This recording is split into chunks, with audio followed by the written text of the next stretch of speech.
Dhaggeeffattoota qophii raadiyoo sagantaa sagalee misraachoo yooyyaa bakka jirtanutti araarri nageenyi fi harjummaan gooftaa keenya Yesuus Kiristoos almasih isa isiniif haa baay'atuuti.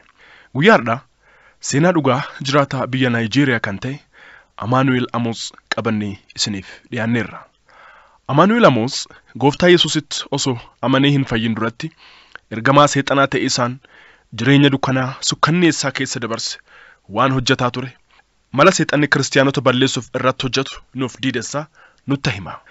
Duubarra garuu akkamitti akka gara gooftaa Yesuus beekisaatti isatti amaniisaatti akka dhufe achiin duuba haala si'oolii fi achi jiru hunda argee achiin duuba immoo gara mootummaa waaqaatti mootummaa samayii kan warra gooftaa Yesuusitti amananii isa hordofaa akka sagalee dubbii qonqoo isaa jiraataniif qophaa'es argee kana hundumaa booda du'aa ka'ee dhugaa arge kana dhugaa ba'e isiniif qabannee dhiyaanneerra. Barumsa guddaa jireenyaaf tajaajila keessaniif ta'u irraa argattan jennee abdii guutuu qabna. Seenaa kana kutaa adda addaatiin isiniif dhiyeessaa jiraachuun keenya ni yaadatama. Kutaan itti aanee jiru akkasitti isiniif dhiyaata. Obsaan haga dhumaatti nu dhaggeeffadhaan affeerraa keenya jaalalaati. Dursinee Waaqa kadhanna. Waaqa bara baraa jireenya nuuf kennitee carraa kana nuuf kennitee ergaati karaa tajaajilaa keetii kanaan nuuf dabarsite akka dhageenyuuf carraa kana waan nuuf kenniteef galanni ulfinneef kabajisiif ta'uuti. Amma kunoo nus ergaa kana yoo dabarsinu nu gargaari. Lubbuun yookaan namni ergaa kana dhage'u kamiyyuu seenaa dhugaa kanarraa barumsa guddaa fudhatee jireenyaaf tajaajila isaatti jijjiiramni fi guddinni eebbi addaa haa ta'uufi.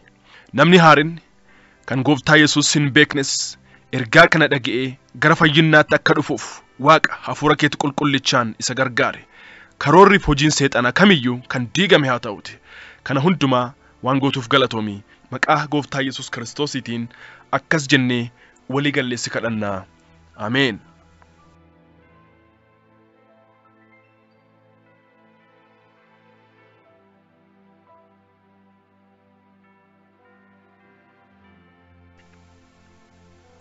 Inni sadaffaan immoo suuqii yookaan dukkaana sobaa qabeenya sobaa kan yeroo kennuu kan jedhu.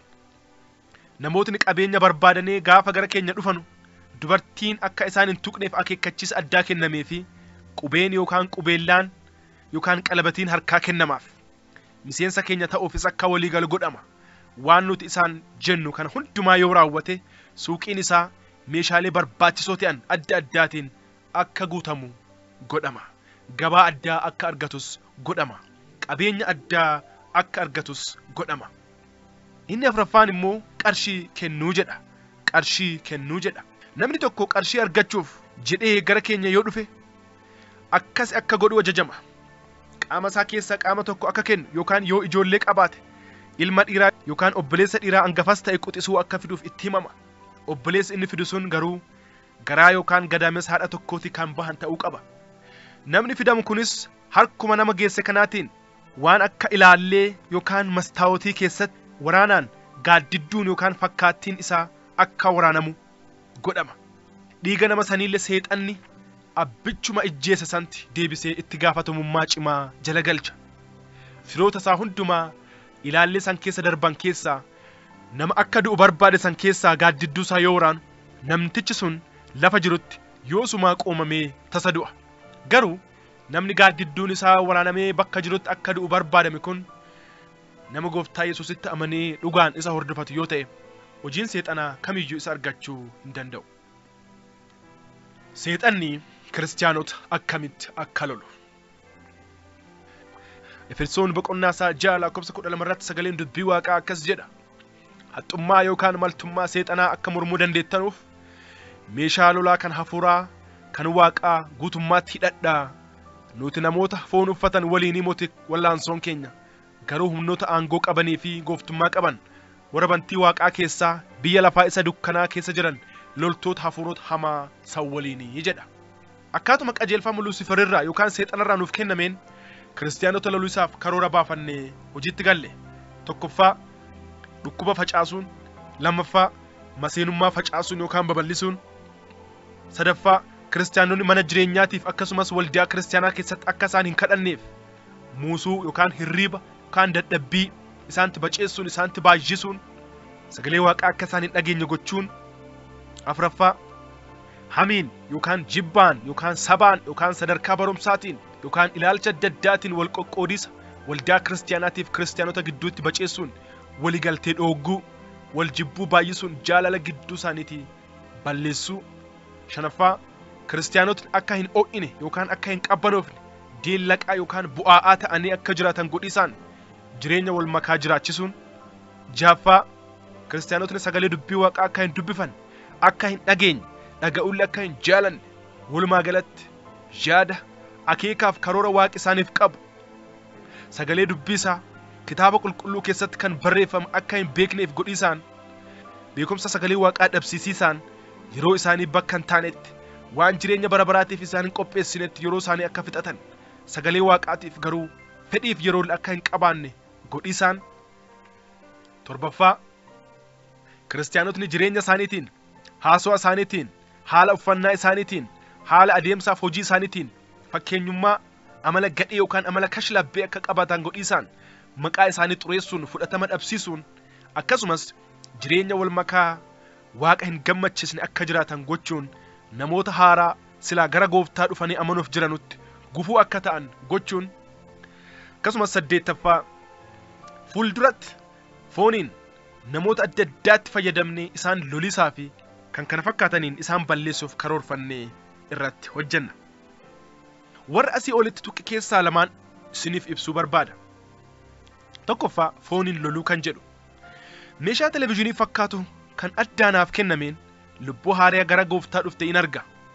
Warri Faarisaawiyyoonni yookaan gubbaan isaanii kan kiristaana fakkaatan garuu kan fakkeessanii seeraaf sirna callaa raawwatiisaan jiraatan kan humna waaqaa hin qabne kan morman isaan warra keenya hojii keenyaaf nu gargaaran waan ta'eef isaan hin lollu isaan hin tuqnu. Achiin booda dubartoota leenjii addaa fudhatanii nuuf qophaa'an sana gara waldaa kiristaanaatti ergina. Achiin immoo isaan waldaa keessatti akka isaan maastikaa corqan akka daa'imman boochisan akkasumas akka namootni sagalee waaqaa hin dhageenye mala adda addaa fayyadamu. Foon qofaa osoo hin ta'in hafuuraanis sabni achitti walitti qabame sun akka waaqessuu hin dandeenye sagalee waaqaa dhaga'uu hin dandeenye hirriba yookaan muusuu akkasumas dadhabbii itti buusna. Hubadhaa manni waaqaa mana kabajaati. Mana kabajaa kan sagaleen waaqaa itti himamu kana dhiisaati mana nama kabajaattuu nama kabajaa duratti bakka kabajaa kan biraattis maastikaan hin corqamu. Kanaafuu namni osoo hin beekin kana godhaa turte ardharraa jalqabii araaraan deebi'iitii namoota biraallee deebisi. Nama na dhaga'e yoo ati sagalee waaqaa haala gaariin hordofta ta'e dubartoota keenya ergaman keessaa tokko alatti si eegdee nagiya si gaafatti yookaan badhaasa wayii keessattuu waan ati baay'ee jaalattu siif kenniti. Hiriyaallee siif ta'uu barbaaddi. Yeroo sitti dhiyaattee hiriyaa siif teetu kana waan foonii yaada foonii sitti facaastee sagalee waaqaa ati baratte kan keessa keeti jiru si keessaa balleessiti. Tajaajiltoota tokko tokkotti immoo akka nama kiristaana reefuu gooftaatti dhugeeffatee of fakkeessitee dhiyeenyatti namni ishiin beektu akka hin jirre itti himisaan adreesii yookaan bakka jireenya isaa gaafatti. Gara manaalleetti gaafa asii affeeru kennaa addaa qabattee deemisaan yaada qalbii isaa bitti yookaan fudhatti. Innillee immoo badhaasa addaa nama waaqa jaalaturra naaf kenname kennaa jaalalaati jedhee akka fudhatu taasisti. Haala kanaan isa bira turtee ifni Kiristoos akka keessatti dhaamu hojjetti. Dhumarrattis yoo ifa Kiristoos keessa isaa jiru hojii fedha foonii adda addaatiin dadhabsiisteen booda gara mana isaa dhufuu dhaabachiistee gara nama biraa karaa waaqarraa gorsuuf yookaan miliqsuuf hojjechuutti deemti. Kiristaanotni sagalee waaqaa akka hin dubbifanneef akka hin kadhanneef irratti hojjetiisaan abdii isaan waaqarratti qaban balleessuuf gara mana xonqaa yookaan mana seexanaa akka deeman gochuun achiin immoo akka isaan dukkana cimaa keessa seenan goonee ajjeesna. Irra deebi'ee dubbisaa dhaggeeffadhaa isa kana. Hubadhaa kiristaanotni sagalee waaqaa akka hin dubbifanneef akka hin kadhanneef irratti hojjetiisaan abdii isaan waaqarratti qaban balleessuun gara mana xonqaa yookaan mana seexanaa akka deeman godhiisaan achiin immoo akka isaan dukkana cimaa keessa seenan goonee ajjeesna. Inni lammaffaan isiniif ibsuu barbaadu immoo konfiraansii hafuuraa gurguddaa qophaa'u irratti fooniinis hafuuraanis keessatti argamuun waliigalteen akka hin jiraan irratti akka hojjetan godhama. Maaliif jennaan kiristaanotni yoo tokkummaaf jaalala qabaatan humna addaa argatu. Yoo akkas waliigalanii gooftaa isaanii yaammatan hojii keenya nu duraa barbadeessan. Kanaafuu immoo haga dandeenyetti akka isaan walii hin galleef irratti cimsinee hojjanna. Waliigalteef jaalala walakkaa isaaniitii balleessinee wal jibbaaf wal qoqqooduun isaan xexeerree isaan balleessina. Osoo isaan nu hin dursin isaan dursiisaa hojjanna yoo maraa.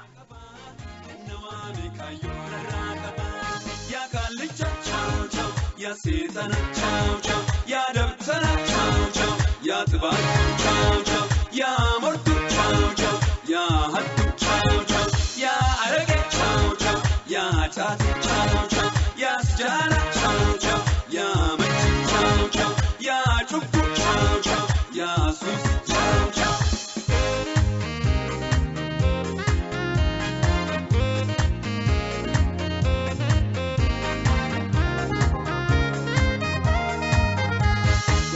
Kenu mayata guddiset beekan siwaame gammaket harru harko fiina sigalmes gooftaan si qabe yoomasinis waan kenu mayata guddiset beekan siwaame mana keetiin harru harko fiina sigalmes gooftaan si qabe yoomasinis gooftaan si qabe yoomasinis gooftaan si qabe yoomasinis gooftaan si qabe yoomasinis gooftaan si qabe yoomasinis ya Kallicha ciao ciao ya Sitana ciao ciao ya Dabtana ciao ciao ya Tiban ciao ciao ya Mortu ciao ciao ya Hattu ciao ciao ya Arage ciao ciao. Jaalatamtoota dhaggeeffattoota keenya seenaa dhugaa obbo Amaanu'eel Amoos isiniif dhiyeessine kanarraa waan guddaa akka barattan wamaa shakkii hin qabnu.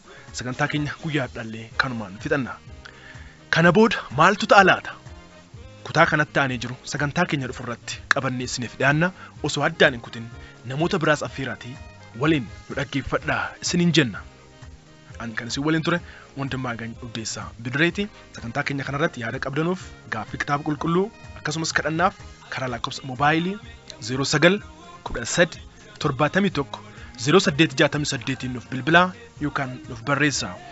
Sagantaa sagalee misraachuu kan yeroo hundumaa wixataaf kibxata halkan sa'aatii 1 daqiiqaa 45 haga sa'aatii 2tti meetir baandii 25 irratti nu dhaggeeffachuu keessan itti fufaa.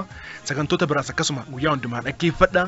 Namoota biraas nuuf affeeraa nuuf kadhadhaan ergaa keenya yeroo hundumaati baay'ee moosin jaalannaa nuuf jiraadhaa. Horaa bulaa.